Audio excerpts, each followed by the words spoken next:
안녕하세요. 역사 속 재난 사건을 통해 안전의식의 중요성을 알려드릴 큰별쌤 최태성입니다.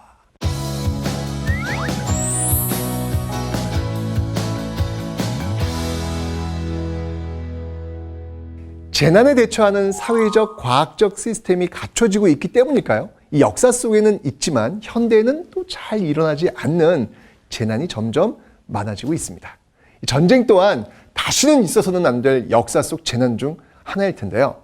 자, 오늘은 역사 속에서만 만날 수 있는 재난 이야기를 해보려고 합니다. 이름하여 현대에는 알란가 몰라?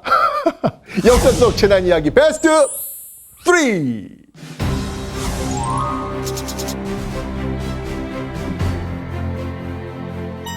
지금은 보기 힘든 재난, 그 첫 번째 키워드는 바로 호랑이입니다. 호랑이가 나타났다! 자, 누군가 이렇게 외친다면 여러분 어떻게 하시겠어요? 아마 진짜 호랑이가 나타났다고 여기서 이 도망치실 분은 아마 없으실 거예요. 누군가의 장난이겠거니 하시겠죠? 그러나 호랑이에 의한 재난은 우리 한반도에서 정말 흔한 일이었습니다. 믿겨지세요, 여러분들? 이 잦은 호랑이의 습격의 성종은 1486년 민가에서 덫으로 호랑이를 잡은 자에게 면포, 세필과 이 부역감면 1년의 혜택을 준다는 호랑이 퇴치 법안을 발표하기도 했습니다. 더불어 호랑이의 피해를 입은 각 고을의 수령 및 관리들에게 책임을 물었는데요. 한 해 동안 이 호랑이에게 피해를 입은 사람이 고을 안에 한 사람 이상이 되면 그 고을 수령 어떻게 될까요? 네, 파출하고 이 담당 관리들은 곤장 100대, 100대로 다스렸다고 합니다. 누구 때문에? 호랑이 때문에. 자, 이렇게 이 과한 처벌은 호랑이로 인한 피해가 적지 않았음을 보여주는 것이죠. 호랑이는 대개 이 자기 서식지인 그 산을 벗어나질 않습니다. 그런데 이제 먹이가 부족할 때는 뭐 어쩔 수 없죠. 민가까지 내려오는 경우가 종종 있거든요. 뭐 호랑이 입장에서는 어쩔 수 없는 처사였지만 민가로 내려온 호랑이? 그걸 바라본 사람? 공포죠, 공포. 이거는 어이구. 자, 이 먹이를 찾아 민가로 내려온 호랑이에 의하여 사람이나 이 가축이 해를 입는 재난을 일컬어서 바로 호환이라고 불렀습니다. 현대에는 겪기 힘든 재난인 호환, 세종 2년 6월 12일에 기록된 이야기입니다. 이 안동에서 수군으로 일하던 정구지라는 남자가 어느 날 밤 호랑이에게 물려가는 일이 벌어집니다. 이에 정구지의 아내와 두 딸은 이 몽둥이로 호랑이를 때려가지고 자기의 남편이자 자기의 아버지 정구지를 구해냅니다. 호랑이를 세 여인이 때려잡은 거죠. 뭐 가장을 구하고자 한 이 가족의 사랑이 만들어낸 정말 기적이라고 할 수 있을 텐데요. 여러분 상상 가세요? 물론 이제 안타깝게도 결국 정구지는 이 구출된 지 열흘 만에 세상을 떠나고 말았습니다. 동국세 시기에는 민가의 벽에 닭이나 호랑이의 그림을 붙여 이 재앙과 역병을 물리치고자 한다라고 기록되어 있습니다.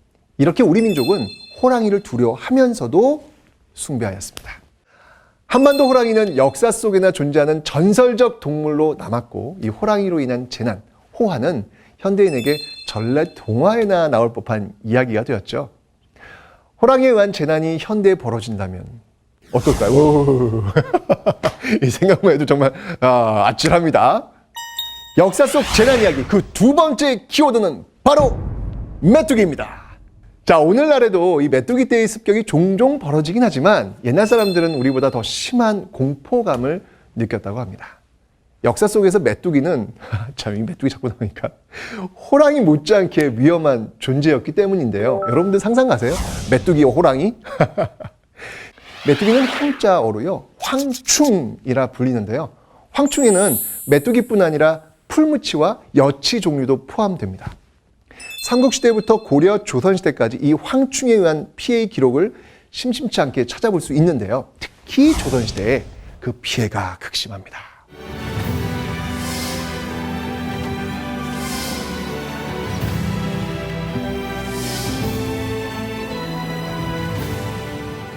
이 피해를 막고자 이 세종대왕은 황충이 처음 나오는 상황을 조사해 알아도록 하지만 과학적이고 사실 근본적인 대책이 없었던 조선시대에는 일일이 하나씩 잡아 없애는 것 말고는 사실 별다른 대책이 없었겠죠. 현대는 지역별 해충 방제 책임이 있는 17개 시도 지자체와 질병관리본부를 비롯해 행정자치부, 환경부, 국토교통부, 해양수산부 등 이 관계부처 담당자들이 모기 방역 대책을 논의하는 등 이 모기를 포함한 해충에 의한 재난관리에 힘쓰고 있는데요. 현대와 달리 조선시대에는 특별한 예방법, 퇴치법이 없었다니 이 황충에 의한 재난에 체계적으로 대처할 수 있는 현대에 살고 있는 것이 상대적으로 감사합니다. 세 번째 키워드는 바로 한발입니다. 장기간에 걸친 물 부족으로 나타나는 재난을 말하는 한발. 이 과학이 발전하지 않은 시대의 한발은 하늘의 노여움 그 자체였습니다. 역사적으로 한발을 극복하기 위한 다양한 기후재해가 거행되어 왔지만 그중 폭로의례라는 기후의례를 집중적으로 좀 오늘 한번 이야기해 볼까 합니다. 이 뜨거운 태양 아래에 한 여인이 서 있습니다. 무더위에 흐릿해진 정신을 부여잡으며 비장하게 서 있는 여인의 신부는 무당입니다. 이 장렬하는 태양 아래 이 무당을 세워놓고 고통을 부과하는 폭로의례입니다. 이러한 행사를 통해 하늘의 동정과 연민을 자극하여 강우를 유도하려 했던 것인데요. 중앙 관청들의 무당을 모아 또 속옷을 또 입혀요. 그리고 머리엔 또 화로를 또 이게 합니다. 어떻게 이거 그렇죠? 이 과학적 행사에 대해 세종 7년 예조가 이제 아래지요. 무당을 모아서 기호하는데 고열에 속옷을 입히고 화로를 머리에 이게 하는 것은 신에게 기도하는 뜻에 어그러짐이 있사오니 이후로는 속옷을 입히는 것과 화로를 이게 하는 것을 하지 말게 하시고 3일 동안 정성스러운 기도의식을 거행하도록 하소서. 예조의 제안으로 행사의 가학성은 줄어들었는데요. 어쨌건 이러한 행사는 조선 중반까지 계속 이어지게 됩니다. 그런데 말입니다. 이 왜 재난의 책임을 무당에게 돌렸던 것일까요? 사실 폭로의례에서 이 재난의 책임을 무당만 진 것은 아니고요. 근데 이전의 사람들은 재난을 통치자가 부덕해서 생기는 일로 여겼는데요. 때문에 폭로의례 행사를 통해 임금에게도 재난의 책임을 물었습니다. 왕의 폭로의례는 왕이 정전이 아닌 뙤약볕 아래 서 있는 의례적인 행위로 이루어졌는데요. 이렇게 왕이 정전을 피해 다른 곳에 있는 것을 피정전이라고 합니다. 조선시대에는 피정전이 국가의 기후행사로 아주 빈번하게 거행되었다고 합니다. 네. 임금도 쉽지 않습니다. 네.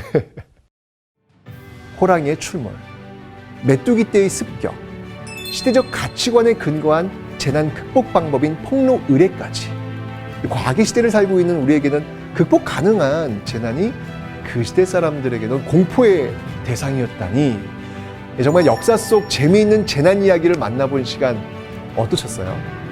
이 재난을 만나 두려움에 떨기보다 재난을 예방하고 관리할 수 있는 이 시대에 태어난 것에 정말 감사한 마음 들지 않으시나요? 재난을 두려워하기보다는 예방하고 관리할 수 있도록 안전에 더욱 관심을 기울이는 우리가 되어야겠습니다.